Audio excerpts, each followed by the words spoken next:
Welcome to the More Than Corporate podcast, where we discuss finding fulfillment, defining success, and living your best life. There's no roadmap to success, no one-size-fits-all answer to fulfillment. I believe it requires us all to be vulnerable and authentic about what we want to accomplish and have the courage to step out of our comfort zone to chase our dreams. Keep listening to hear stories from inspiring people who make it their mission to live their best life every day.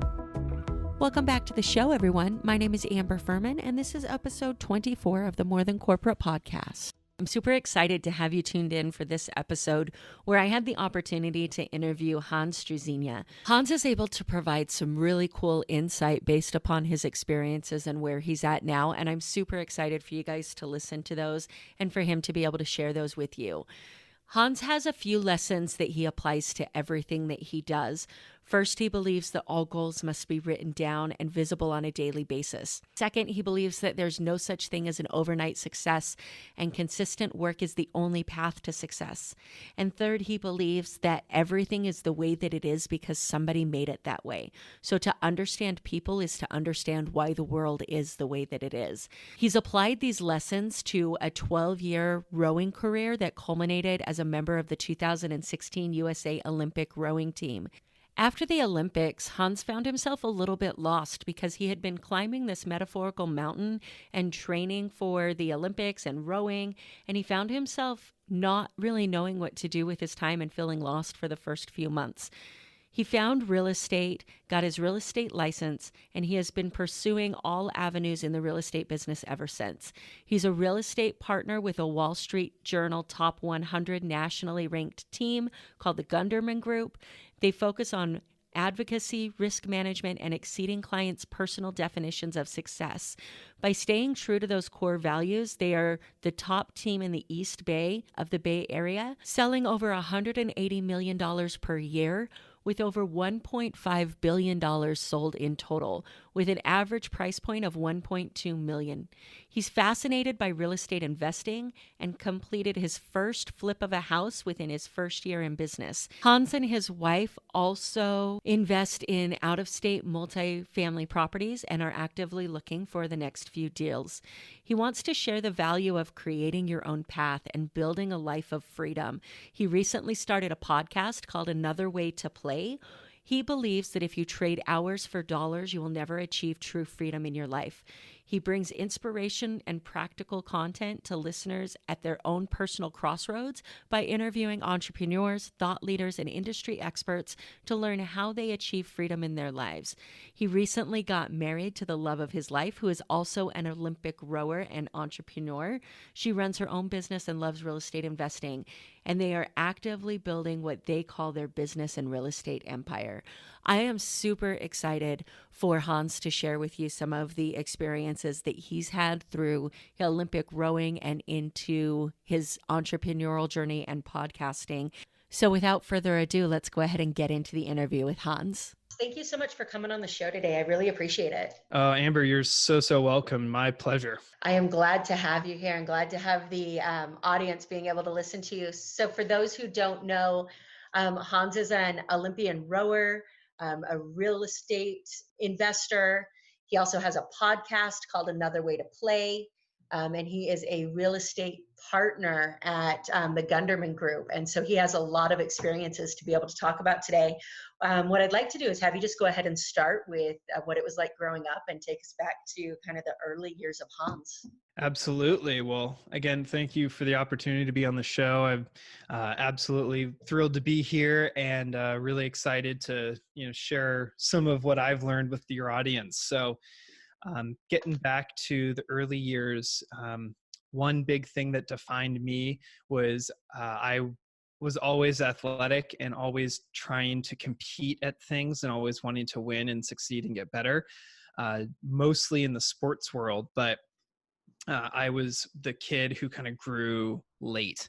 I was always the smallest. I was shopping in the boys section for back to school clothes until I think I was almost a freshman in high school or pretty close. So that was a memory that always stuck out to me.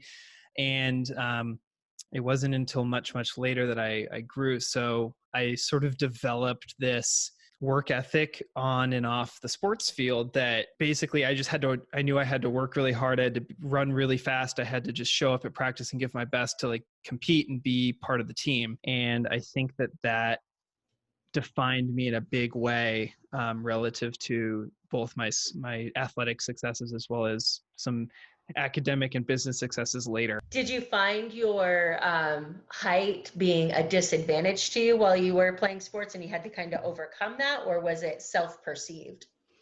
Both.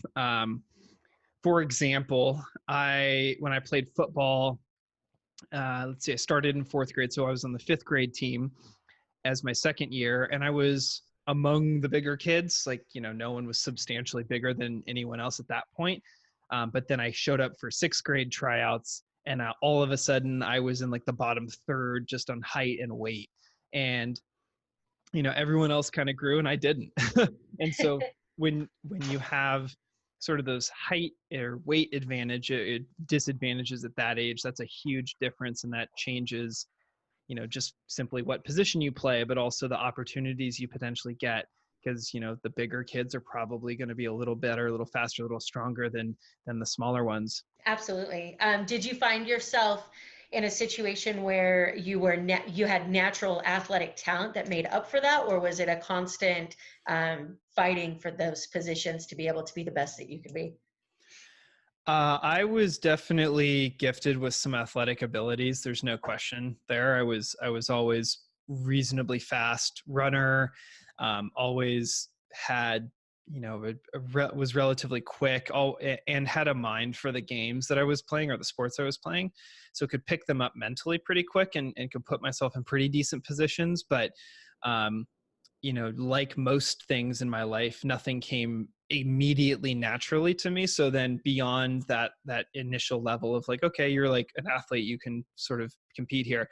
I had to work pretty hard at most things, and the size differential from most of my peers definitely forced me into kind of working harder than many of them. We're going to get into a lot of stuff as far as your sports background and things to that, but I want to jump ahead just a little bit because you just mentioned that you had to work, nothing came immediately easy for you. And we constantly talk about looking at other people's success and not getting discouraged by where you are and compared to them because they had to work really hard to get there. Did you find that anything came immediately easy to anybody in the sports world? Were there people that just showed up and had it, or did everybody kind of work their ass off and you just saw the end product? Well, I think that generally speaking, especially if you watch sports on TV, you are seeing the end product of a lifetime of effort. I do believe that there are some, just genetically speaking, I think that there are some people who are predisposed to be good at certain sports than others.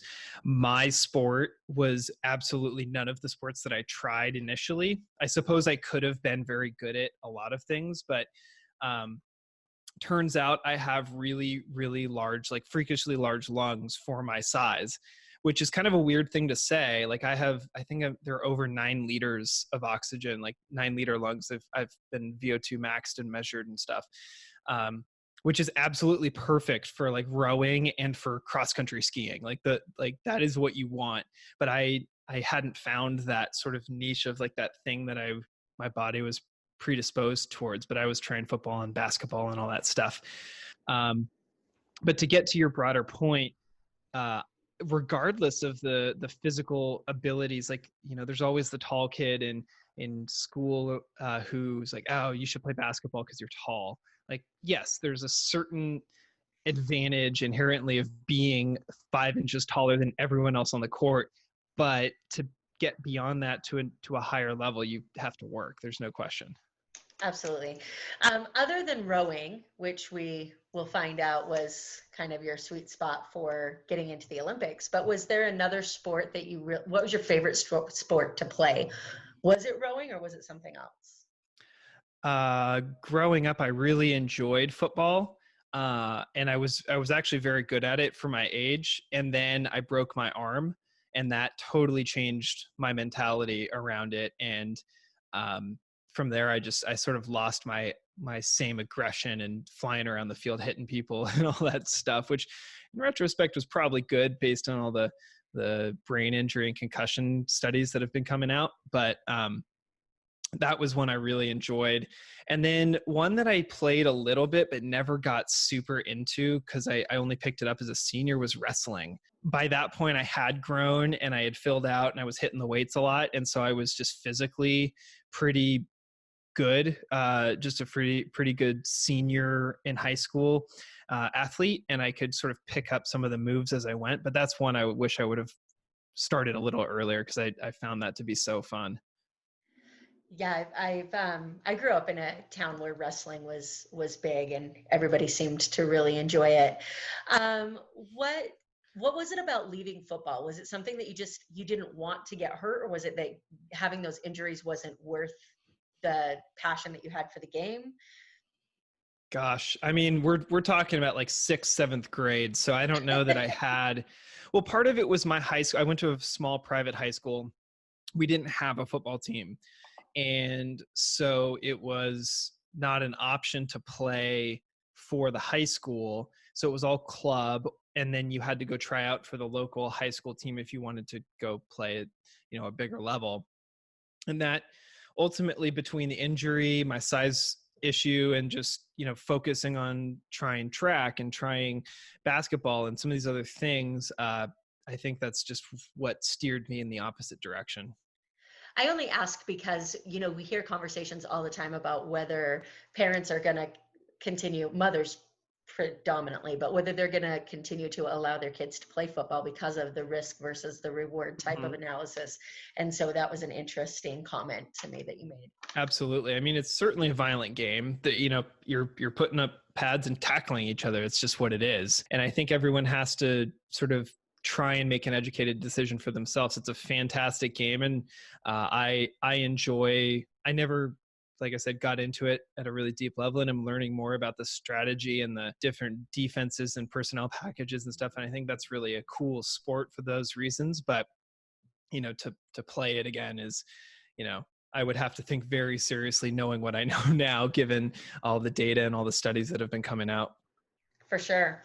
So when did rowing come into your life? So I'm from Seattle originally, and Seattle is surrounded by water in almost any direction that you look, whether it be the Puget Sound or Lake Washington. And rowing is a huge tradition up there, so much so that it's actually the second oldest sport at the University of Washington, only a couple years younger than football, believe it or not. Wow. And for a long time, it was like the number one sport in the city. Like everyone sort of knows about rowing in that city. So we as a family heard that you could take, private rowing lessons down on the lake.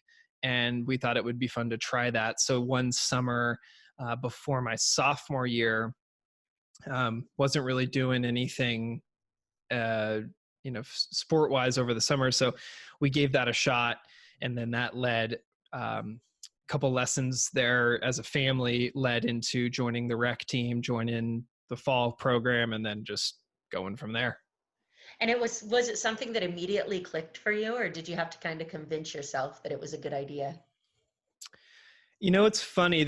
I have two memories that's predate this rowing experience. One is, how the NCAA will put commercials on during the football games of like all the sports. Yeah. There was like a cut shot of like one stroke worth of rowing, and I saw that, and something about it just sort of resonated with me. And I think I must have been like 12 or 13 at this time. And then I never thought much of it after that. And then, as I said, relative to Seattle's tradition in rowing, we have a tradition every May called Opening Day Regatta. And it's officially marks the opening day of boating season, which is not really an actual thing, but it's sort of it's just a fun, like, let's get together. The weather is finally not totally raining. So like, let's go out on our boats and like have a big boat parade. And then about 30 something years ago, they started introducing a rowing race as part of this, and it's been running at the University of Washington, where they've invited international crews. And the first one was the Russians back in the day, and that was a really big deal because that was the first time communist athletes competed on American water since I think ever, if not at least pre-World Wars. And That's awesome. And I was on a boat and saw these guys rowing down the Montlake Cut, and just kind of the symmetry and the effort and like the beauty, but the rawness of it. It just, I don't know what it was, but it sort of triggered something. And then I got this opportunity to hop in a boat myself, join the rec team, and you just start to feel like something's fun and something's right. So I just kept going with it. That's awesome. So you start rowing, and then at what point in time does the goal of training for the Olympics come in? Was there a time that you remember that you thought, okay, maybe this is really where I want to go? Was that always the goal? No, that was not always the goal. First goal was simply to like get on the competitive team and make it, basically, like maybe make it into the JV boat my first year, which I sort of did. For some races I was kind of on that cusp of like JV 3V, and then the next year I got into it. Everyone was like, you have to go through the end to regionals, to the final race of the year. It's so much fun, and you just got to wait. You got to suck it up and wait through, because it's a little miserable in the middle of the season when you're pretty far from racing and you're just training all the time. But they were right. I got, went down the 2K race course, was trading, stroke for stroke with this other crew, and we barely edged out a victory in the 3v8, my first regionals. And it was so much fun, and I just got hooked with it. And then from there it was like, okay, now I want to try and make the varsity for my junior year. Did that. And then senior year was like, be captain, maybe get recruited, pull a really good erg score. And the erg is the rowing machine, which is a kind of a standard piece of workout equipment in any boathouse. And then from there, it's like, go to college, maybe you just make the freshman 8. Then it sort of turned into like, okay, maybe I'm good enough to do national team stuff. And then it was like, okay, go to under 23 camp, make an under 23 team. And then once I made my first under 23 team, I was like, okay, I think, I'm seeing the talent from around the country. I think I can probably hang with these guys. Now maybe I should make it a goal of trying to make the senior team, and then we'll see where the Olympics play into that. But it was sort of just a next progression. It didn't pick up an oar and get in the boat the first time, be like, I'm going to row at the Olympics. Like, that is definitely not what happened. Yeah, it's funny because I grew up watching a lot of gymnastics, and I watched these kids say, like, I wanted to go to the Olympics since I was like 4. And so I don't want to say I find that hard to believe, because I'm sure they work so hard for it, but it takes some time to realize that, number one, that's possible. And number two, you want to put in the work to get there, because nobody gets there without putting in a shit ton of work. Exactly. And gymnastics is kind of a funny one. I've known a lot of gymnasts through college and through the Olympics. And I think it's like, once you're in college, you've kind of peaked. You're on the other side of having peaked. So, a gymnast, we all sort of like hold the gymnasts in such high regard, of like 14, 16-year-old gymnasts, winning Olympic gold medals. But like, that, like, physically there isn't going back to the physical thing. You just have a growth plate advantage and sort of a flexibility advantage that a 22-year-old doesn't have, as versus a sport like rowing, because it's so cardiovascularly driven. You are rewarded by doing more years of training, and your system, your body, adapts to it and has more capacity as a result. So actually, the older you get and the longer you're in the sport, the better you can be. And it's a really interesting, like, when you look at all the Olympic sports, how they just have such different trajectories in that way. For sure, 100%. So which Olympics were you in? I went to Rio de Janeiro in 2016. And what was that experience like? Can you describe it a little bit?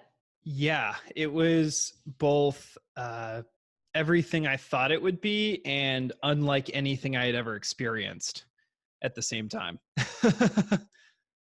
Do you have, and I'm sure there's so many, but do you have like a specific um, lesson or kind of learning that you take from your Olympic training through everything that you do in your life now? One of the biggest things for me personally was, so you know what, there's two.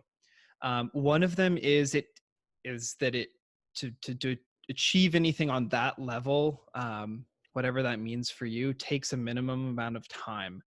Like I also tried out for the 2012 team and was cut, and just I maybe had enough skill to like have a better shot than I and perform a little better than I did ultimately. But I was young. I didn't understand how a national team training cycle worked. I wasn't probably as technically sound as I needed to be.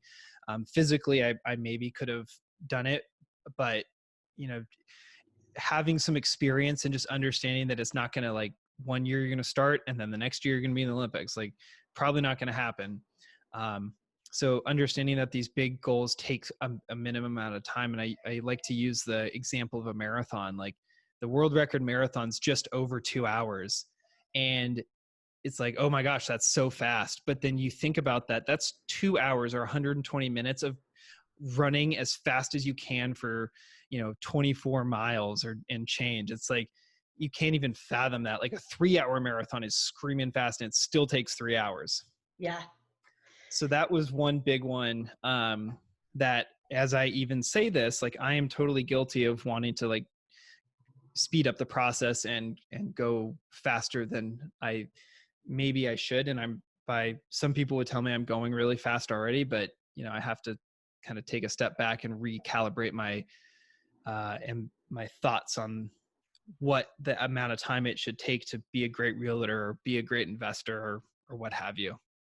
And I mean, those are all personal timeframes that you have to set too. I mean, as far as how long it should take, there's no rule book that says it's going to take this long to get to being a great realtor or being great at whatever you want to do. But it's going to take a certain amount of time, and you have to decide based upon where you're at, how much time you can put towards it, and what surroundings you're in, what that time frame is for you. Completely. And your own internal dialogue relative to your expectations. Like, you are absolutely your worst own critic. And I think it's really helpful, especially if that resonates with you, to get the opinion of others, whether you have friends who can kind of check you, or you have a mastermind group, or you have a coach, or whatever.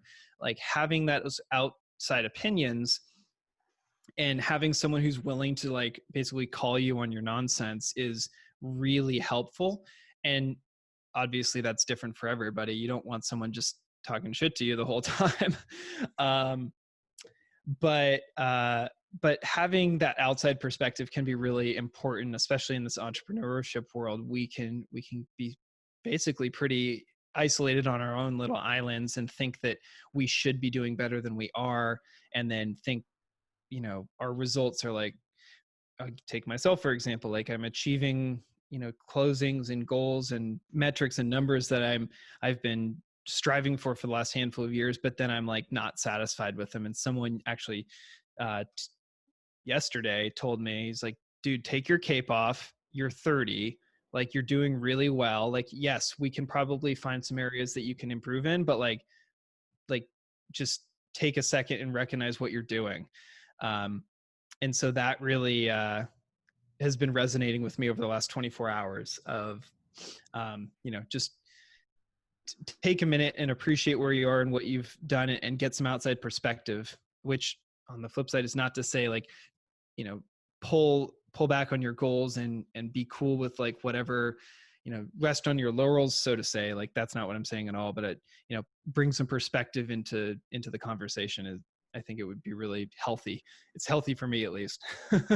I think it's necessary, because otherwise, I mean, we just end up, number one, beating ourselves down, and even acknowledging your accomplishments is so important. And I know for me, it's ridiculously hard to acknowledge my accomplishments because I never feel like I'm done. And Mhm. so I'm always like, well, I mean, yeah, I'm here, but I need to be over here. So Yep. what am I stopping for? And I've definitely been guilty of the short game mentality. So the idea of like remembering, even in my business, like a 2-year business, that's not very long. Yeah, I want everything now. And you have to Yep. remember that that's not the way life works in in any area. So And a couple of people have mentioned this to me more casually than anything, but have just told me over the last handful of months, you really will overestimate what you can do in a year and underestimate what you can do in 5. And that sort of goes back to like that minimum amount of time thing. Like if you and I set 12-month goals and we set them real big and we come up short, like shoot, we failed. But if you really look at it on a longer trajectory and you're looking like, okay, what if I just set a 5-year trajectory of 20% growth year over year? Like what would that have to look like? You'd probably hit those numbers sooner than the 5 years. Um, you'd hit them in year 2 or 3 or something, like, whatever that is. yeah, absolutely. We're always a little further along than we think we are. I know when I started, I couldn't set 5-year goals. Like it was almost impossible for me to see what 5 years looked like until you start realizing what you can accomplish. And then you're like, okay, now this is where I want to go. Absolutely. And I don't know if you wanted to shift over to the second thing that I mentioned about learning, Yes. or if you had another point there. No, no, no. That's perfect. You read my So, mind. fantastic. The second thing that really came to me is everyone's had this feeling at one point or another when you're nervous for something and you get those butterflies and you get jittery. Um, and for me, it was always like the warm up and then launching and then sitting, doing your warm up on the water and then sitting at the start line. And I sort of knew that when we went to the final, like if we got into the final, which we felt pretty good that we could do based on our times and our speed, um, and we ultimately did. I knew that there was going to be a moment that was like, oh my gosh, this is the Olympic final, like this is it. And everyone's going to have to handle this their own way. And so I always knew, like, as opposed to being nervous or not being nervous, I never focused on not being nervous because I knew it was just going to happen.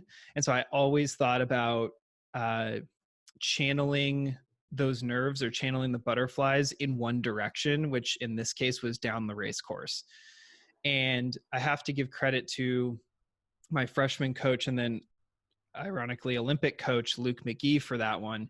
And he told me that, like, everyone's going to be nervous, everyone's going to be sitting at that final, like, worried about the result. Like, don't worry about the nerves, like get those things moving in the right direction. And then once the flag drops and the buzzer goes off and you start the race, like just do your first stroke and then do your second stroke and then move it. And not to say that I wasn't nervous again, but I felt at ease with the whole process. I felt ready, I felt prepared, and I thought personally I had everything moving in the direction that I wanted it to go once we arrived at that start line. That's awesome. And I'm sure that there's so much that you can take from that that goes into what you're doing now, because we have no way of knowing whether what we're doing is working out. We just kind of have to put our head down and keep making movements in the right direction, and then, look up and redirect when we need to. So I'm sure that helps a lot in your business world. Absolutely. I'm interested to know, as far as your first tryout for the Olympic team in 2012, what was the mentality when you didn't make that team? Was there ever a point that you thought maybe this isn't for me, or was it let's go back and regroup and shoot for the next tryout? So I finished my college rowing season in June of 2011, took my finals a couple days later, and then packed my car and drove to San Diego to join the team. Um, and then I was with them for just about a year or not quite a year, and followed the team kind of around to a few training locations, and ultimately, got cut and, had a great experience, learned a ton about all of, training and just being in a competitive environment and seat racing and taking care of yourself after 2-a-days and months of that. So when I got cut, no, I never had a thought of like not pursuing rowing, partially because that wasn't really a full 4 years for me. I sort of came in at the very end, and I always sort of thought like I really want to have a full quadrennial to do this. But I absolutely had moments after that, like in 2014, when we had just a total disaster year. We didn't even make the national team, and we were like third or fourth at trials. Like we just totally flopped, even though we had talent to potentially win and go compete. We just underperformed. And I did seriously think like, why am I living in California on very little money trying to make this Olympic team? And I always came back to, as we talked about, that forward thinking goal. And in athletics, you have a shelf life. Like you, even if you're, as we talked about, you're a gymnast, you have a shelf life. As a rower, even if as you get a little bit older, you can get better, but you still have a shelf life. If you're 40, you just physically cannot compete with someone who's 28 and has been training. Like, it's just not going to happen.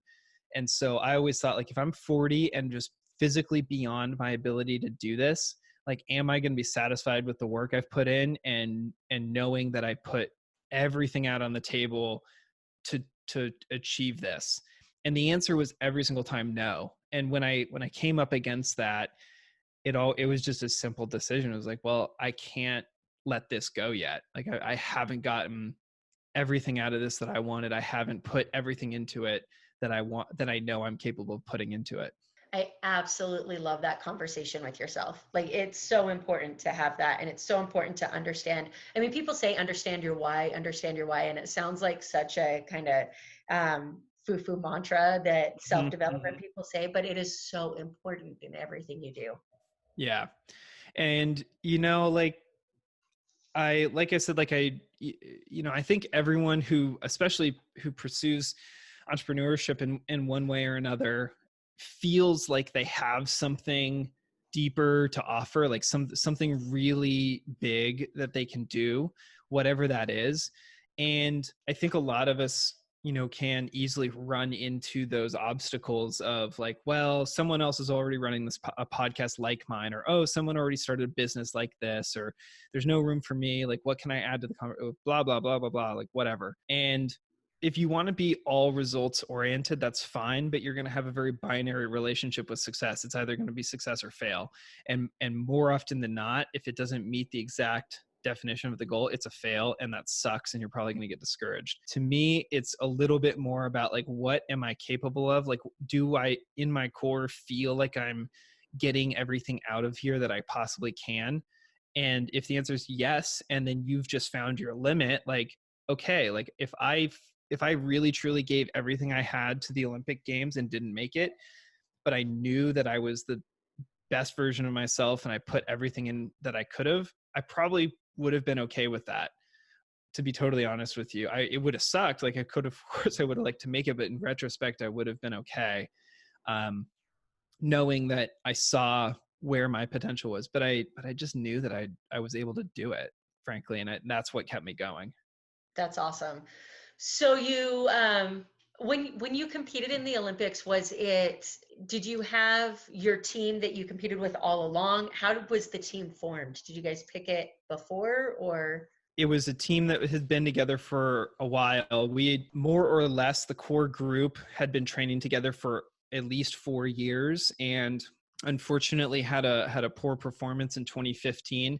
And so there's a limited number of boats that get entries into the Olympics, depending on the boat class. In the 8 category, which is what I was in, there's 7 total, and 5 of those spots are secured by a finish in the top 5 at the World Championships the year before. So it's very competitive at that event. The U.S. entry did not finish in the top 4, or excuse me, top 5, and so they kept that core group, but they invited a bunch of other people in who were training at other locations. I was one of those people, and that's a whole nother conversation how I got there. But so they added a bunch of guys, some guys that graduated college, some guys like me who were training at some other locations. And so we kind of expanded this talent pool, and then basically the coaches built a more competitive environment, and we raced multiple times a week in various forms and fashions, and did our first round of cuts just before Christmas in a training camp in Florida. And then after Christmas, everyone went home for 2 weeks on your own training. We came back together in San Diego with a slightly smaller group, spent 3 months in San Diego at the Olympic Training Center in Chula Vista, which is about 30 minutes from downtown San Diego. Did a lot of selection, a lot of erg testing, a lot of on the water racing. And slowly but surely boats and pecking orders started to come together, and guys were switched directly across from one another and seat raced, and 1 second here, 1 second there kind of thing. And then at the end of all of that, we went back to Princeton, and we had a pretty good idea of what the group was going to look like. There was a few more seat races that needed to happen.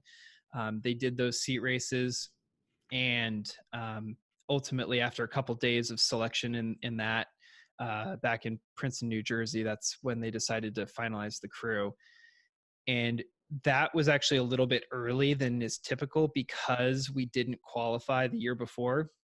We had to go to what's called the Last Chance Qualification Regatta, which is in Lucerne, Switzerland, in May for the Olympics, which were in August. And basically any country that's entry didn't qualify the year before can show up, and basically it's top two go, and everyone else's Olympic dream is over at that regatta.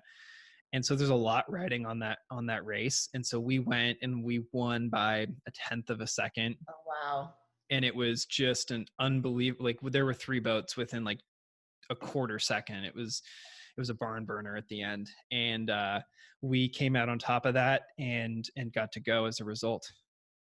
That's amazing. I mean, I love your Olympic story, because you learned so much about it towards business and life and everything related to, success and failure.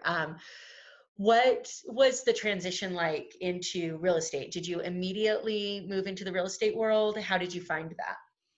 So I had always figured I would be involved in real estate at some level.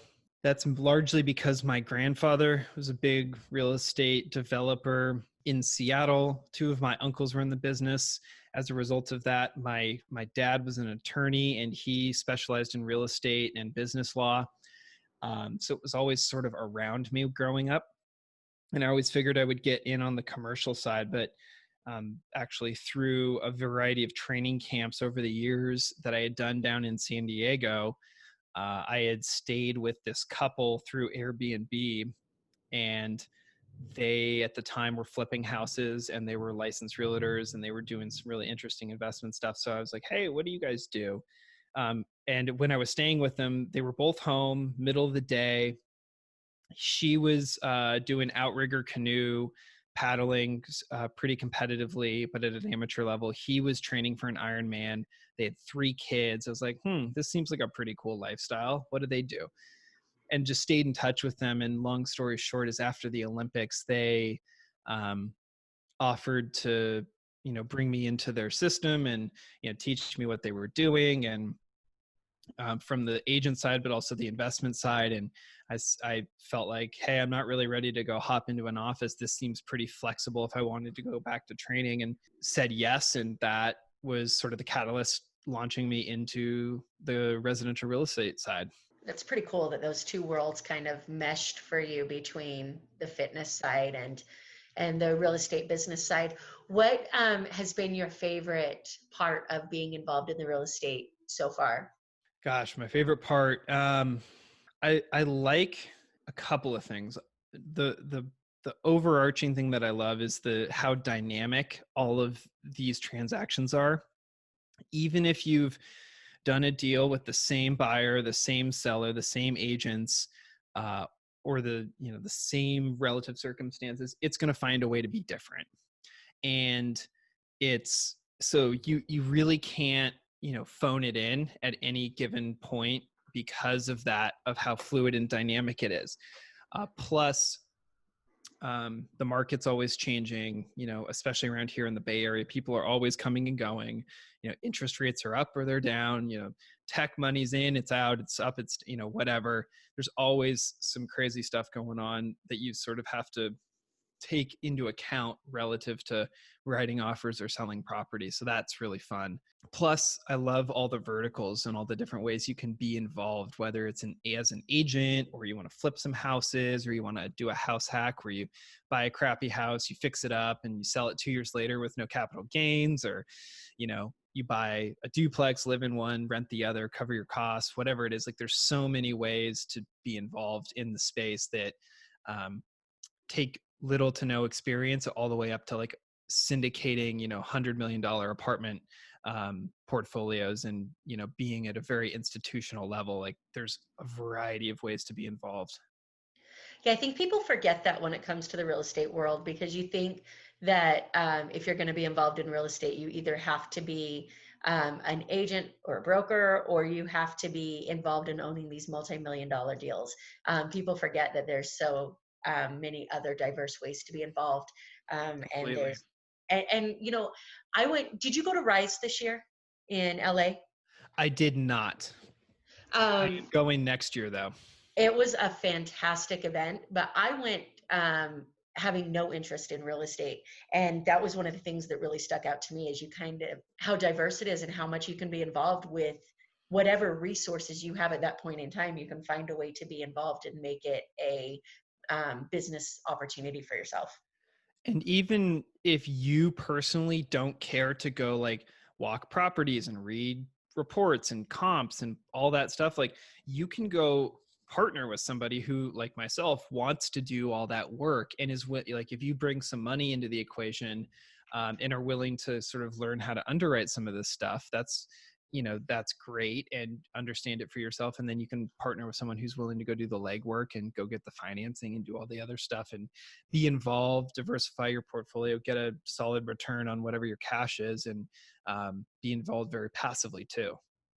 Yeah, we forget about that in everything that we do. We see something and think that we have to do every part of it in order to make it happen, instead of piecing it out and being more productive by bringing in multiple different people that can do the things that they enjoy to make it a bigger success. And I think it's Brandon Turner on the Bigger Pockets podcast talks about sort of this trifecta, if you will, of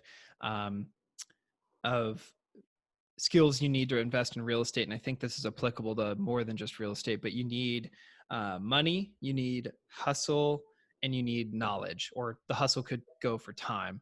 And you really only need two of those, and then you can kind of farm out the third. So if you have money and some knowledge, but you probably don't have the time, you can go find someone to go like underwrite all these deals, or go knock on these doors or whatever for you. But if you don't have any money, but you are reading books, going to conferences and podcasts, and like building relationships, but you want to go find some deals, you're like, oh, I found one. Let's go find someone who has some money, who's looking to put it to work. And you can really kind of grab two of those and then farm out the third. And I think that that's a really so true way to be involved. Is you don't have to learn everything to get started. That's awesome. So at some point in time throughout your journey, you decide that you want to start a podcast. Talk about that a little bit. I always subscribe to Gary. Well, I'm on and off with Gary V. And I say that because like the stuff that he says like pisses me off enough that like I will eventually unfollow him, but then inevitably a month or two later I will resubscribe to his Instagram or whatever it is. And he's always talking about creating content, especially for someone who's in the service industry. Like, you're an attorney, I'm a real estate agent. Like, we have to sort of build these personal brands and create content, which I was always like, I don't know why. I was always, maybe it's just the way he says it, like irks me. I don't know. But I had been thinking very seriously about this for a year, as far as like, what medium am I going to pursue? And nothing was really sticking with me. But then I found through Bigger Pockets podcast, like the number one real estate investing podcast out there right now. Travis Chappell got interviewed on it, and he obviously is how you and I know each other. And he has his podcast called Build Your Network. And he basically was making a case for starting a podcast, which involves having an excuse to go talk to people, have interesting conversations like what we're doing now, building a personal brand as a result of it all. And so that finally really resonated with me, like, okay, I see the value here, and I think it's time to take some action, because if that's not a sign, I don't know what is. So reached out to Travis. He and I connected. He became a coach. I hired him to be my coach, rather. He helped me kind of flesh out my ideas and, put a structure around this. And then I have taken that and run with it. That's awesome. So what's the name of your podcast? It's called Another Way to Play. And what's the content? So I start every single episode by saying, I believe that if you trade hours for dollars, you will never achieve true freedom in your life. And so what I am really trying to tease out of the interviews is a sort of like what we've talked about, like a journey and a general theme that has led people through their life. And then ultimately what has given, like, what was the catalyst, if there was one, to help them understand another way to approach life other than sort of the 9 to 5, go to high school, go to college, get a good job, get a promotion, get married, have kids, buy a house, blah, blah, blah. Retire on a pension or something, and recognize that there is more to life than a commute, an 8-hour desk job and a commute home, basically. So much. And I love the message, and I'm so much looking forward to your success with that, because obviously through what you said in the comparisons to this podcast and what you're going to be doing differently, it's a message that everybody needs to hear over and over again. We get caught in a capitalistic society of focusing on career and kind of letting everything go, or thinking about career and family, and those two things being the only things that matter. And we forget about everything else that drives our fulfillment. And there's a really interesting, gosh, I wish I could give credit to whoever said this, but there's a story that floats around the podcast world that I've heard a few times, which is basically, we spend 40 years making all this money at the detriment of our health, and then spend the next 20 to 40 years, depending on how long you live, spending the money to fix our health or get our health back or stabilize it. And, it's like so true when you really think about it. That weird cycle that we're like, oh, just make the money and then you'll be fine in the future. And then we end up having to drain the 401k account to pay for the medicine and the surgeries and the whatever. And like, why does that have to be that way? Like, I don't know. Like, are we asking that question? Why?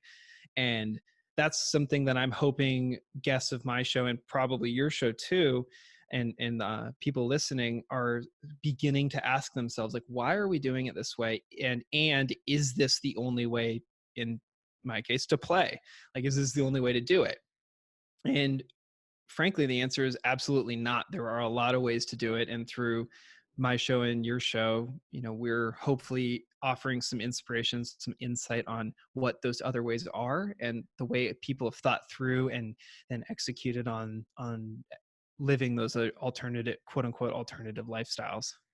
Yeah, I love it. And I think, we've talked about this a little bit before, the kind of change in societal norms that now believe that you can have a job and be happy with that job at the same time, rather than, my generation growing up, it was, you go to work, and whether you like your job or not, you're just trying to make money, and then you go home and spend time with your family. And so I'm really looking forward to see where this goes in the future, with the idea that you can actually enjoy your job and make money and support your family at the same time. You need to stop it with that kind of radical thinking. That's crazy. For sure. For sure. I know. I'm going to end happy up and make money. Like, no, get out of here. Right? You must be miserable at all Yeah. times to make anything of yourself. Yes, absolutely. If it's not a challenge, it's not an accomplishment, right? Exactly. So I want to ask you a few questions about, kind of the heart of this podcast and the idea of success and fulfillment.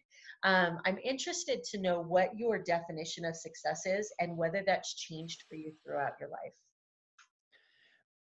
One of I don't know that I have a formal definition, but a big component is something we alluded to earlier, which is, am I achieving at the level which I feel I can attain?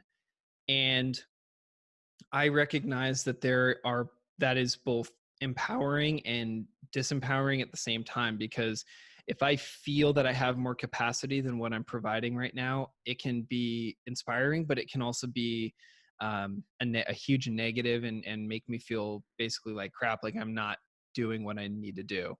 Um, and I'm working personally to sort of engage with that definition and sort of turn it into something a little bit more empowering and a little bit more positive. But that's a big part of it for me. As far as comfort zones, I mean, anybody who's listened to my podcast knows that I despise comfort zones. And I'm sure that through your sports background, you spent a lot of time outside of your comfort zone. But can you talk about how pushing yourself outside of your comfort zone has impacted your success and how you run your businesses now? So I'll give you an example. Like, I'm obviously had been in the athletic world and physically pushing my body for a long time, and that was a way that I physically got out of my comfort zone is through exercise and through racing and competition. Um, that is sort of my default go-to, and that is something that I still do. So an exercise routine is something that I really value, and make sure that I am exercising, not just for the sake of health, which I certainly do, but also for the mentality of it, because that is a way that I know I'm really good at sort of pushing myself. And I try and make sure that I'm doing things that are physically pushing myself every day, or at least 5-6 times a week, so that I'm sort of flexing that muscle of getting uncomfortable and working through it, so that I can take that muscle and apply it into my business, whether it's having a really tough conversation with a client, or negotiating a deal that's uncomfortable and calling the agent on the other side. It's like, yeah, I'm about to ask you or tell you that, you didn't get the deal, or you have to come up a lot of money, or we're going to hit you with this request for repairs or whatever that's uncomfortable. But if I'm constantly sort of exercising it in one part of my life, I can start to bleed that over into my business, and sort of lean into that discomfort in a new way, because I've sort of keep my foot on the gas with it every day. 100%. I love that you just related those two, because I've always said that it's impossible to push yourself out of your comfort zone in one area of your life and not have that go into every other area of your life. And so I love that analogy. What is one of your biggest failures, and how did you learn from it and have it impact your life in a positive way? Oh, my biggest failures. I would say the Olympics was a big failure. We, as a team, I mean, we went into that final, like I said, with an opportunity to medal, and I physically, on paper, like all, even just some of the times we had put down, racing and training and what have you, were competitive enough to medal, and we ended up being fourth.